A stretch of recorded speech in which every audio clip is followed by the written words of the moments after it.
കുടുംബകോടതി വിഷയങ്ങളുമായി ബന്ധപ്പെട്ട് വരുന്ന പുതിയൊരു വീഡിയോയിലേക്ക് എല്ലാവർക്കും സ്വാഗതം. വീഡിയോ കാണുന്ന ആർക്കെങ്കിലും കുടുംബകോടതി വിഷയങ്ങളുമായി ബന്ധപ്പെട്ട് എന്തെങ്കിലും സംശയങ്ങളുണ്ടെങ്കിൽ കോൺടാക്ട് ചെയ്യാം. WhatsApp number +91 79 94 97 14 19. ഒരു വട്ടം വിളിക്കുവാനുള്ള കൺസൾട്ടേഷൻ ഫീസ് 500 രൂപ ഗൂഗിൾ പേ ചെയ്യാം.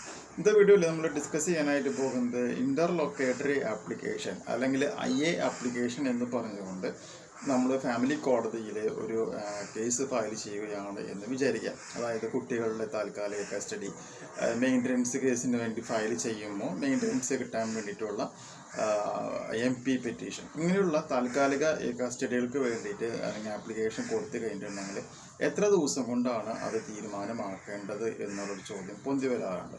അപ്പോൾ അതിന് കൃത്യമായി ഹൈക്കോടതി ഫാമിലി കോടതികൾക്ക് കൊടുത്തിട്ടുള്ള നിർദ്ദേശം എന്താണെന്ന് വെച്ചിട്ടുണ്ടെങ്കിൽ ഒരു IA പെറ്റീഷൻ ഫയൽ ചെയ്ത് കഴിഞ്ഞാൽ പാർട്ടികൾ പ്രസൻ്റ് ആയി കഴിഞ്ഞാൽ 4 ആഴ്ച അല്ലെങ്കിൽ 1 മാസത്തിനുള്ളിൽ ആ IA പെറ്റീഷനിൽ തീരുമാനമാക്കി കൊടുക്കണം എന്നാണ് ഹൈക്കോടതിയുടെ ഉത്തരവുള്ളത്. അപ്പോൾ നിങ്ങൾ ഏതെങ്കിലും ഒരു സിറ്റുവേഷനിൽ മെയിൻ്റനൻസിന് വേണ്ടിയിട്ടോ കസ്റ്റഡിക്ക് വേണ്ടിയിട്ടോ അല്ലെങ്കിൽ വേറെ ഏതെങ്കിലും ആവശ്യങ്ങൾക്ക് വേണ്ടിയിട്ടോ ഒരു IA പെറ്റീഷൻ ഫയൽ ചെയ്ത് 4 മാസത്തിനുള്ളിൽ തീരുമാനമായില്ല എന്നുണ്ടെങ്കിൽ ഈ ഹൈക്കോടതിയുടെ ഉത്തരവ് നിങ്ങൾക്ക് ഉപയോഗിക്കുവാനായിട്ട് സാധിക്കും.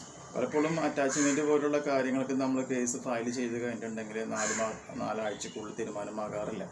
സ്വന്തം അനുഭവമാണ്. അതുപോലെ തന്നെ ചൈൽഡ് കസ്റ്റഡിയുമായി ബന്ധപ്പെട്ട് അച്ഛന്മാർ ഒരു കേസ് ഈ വെക്കേഷൻ കസ്റ്റഡി പോലുള്ള സമയങ്ങളിൽ കൊടുക്കുമ്പോഴും ഇങ്ങനെ ഒരു ഇഷ്യൂ വരാറുണ്ട്. അപ്പോൾ അതുകൊണ്ട് ഈ ഒരു ഉത്തരവ് കോടതിയുടെ ഭാഗത്തു നിന്നുണ്ട്. അത് ഫാമിലി കോടതി അത് ഒബേ ചെയ്താൽ മതിയാവും. അപ്പോൾ അതുകൊണ്ട് തന്നെ ഈ ഉത്തരവ് ഉപയോഗിച്ചിട്ട് കുട്ടികളുടെ കസ്റ്റഡി മറ്റു കാര്യങ്ങളും നോക്കിയെടുക്കും. സോ ഈ ഇൻഫോർമേഷൻ നിങ്ങൾക്ക് യൂസ്ഫുൾ ആയിട്ടുണ്ടെങ്കിൽ തീർച്ചയായും നമ്മുടെ ചാനലൊക്കെ ഒന്ന് സബ്സ്ക്രൈബ് ചെയ്യുക. തൊട്ടടുത്ത് കാണുന്ന ആ ബെൽ ബട്ടണും എനേബിൾ ചെയ്യുക. പുതിയൊരു വീഡിയോ ആയിട്ട് വീണ്ടും കാണാം. ബൈ.